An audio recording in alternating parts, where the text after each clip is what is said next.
মেঘ বলতে আপত্তি কি? বেশ, বলতে পারি। ছাদের ওপর মেঘ দাঁড়াতো ফুল পিসিমার বাড়ি। গ্রীষ্ম ছুটি চলছে তখন। তখন মানে কবে? আমার যদি 14, মেঘের 16-17 হবে। ছাদ থেকে হাত ছানি দিত, ক্যারাম খেলবি আয়। সারা দুপুর কাহাতো কার ক্যারাম খেলা যায়। সেই জন্যই জোচ্চুরি হয়। হ্যাঁ, জোচ্চুরি হতো। আমার যদি 14, মেঘের 15-16 মতো।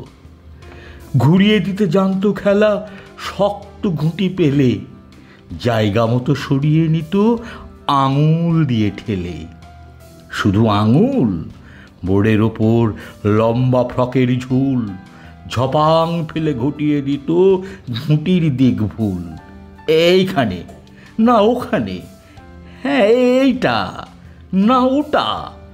ঝাঁপিয়ে পড়ে চিনিয়ে নিল ঘুঁটির বাক্সটা। ঘুঁটিরও সেই প্রথম মরণ। প্রথম মরা মানে বুঝবে শুধু তারাই যারা ক্যারাম খেলা জানে। চলেও গেল কদিন পরেই মেঘ যেমন যায়। কাঠফাটা রোদ দাঁড়িয়ে পড়ল মেঘের জায়গায়। খেলা শেখাও, খেলা শেখাও, হাপিত্তেশ কাক কলসিতে ঠোঁটো ডুবিয়ে দিল জল তো পুড়ে খাঁক। খাঁক হওয়া সেই কলসি আবার পরের বছর জলে ভরল কেমন তোমায়। থামো, ওসব কি কেউ বলে? আত্মীয় হয়, আত্মীয় হয়, আত্মীয় না ছাই। স্পষ্ট করে বলো এবার, সব জানতে চাই। 2-3 ক্লাসের বয়স বেশি। গ্রীষ্ম ছুটি হলে ঘুরেও গেছে 2-3 বছর, এই জানে সকলে।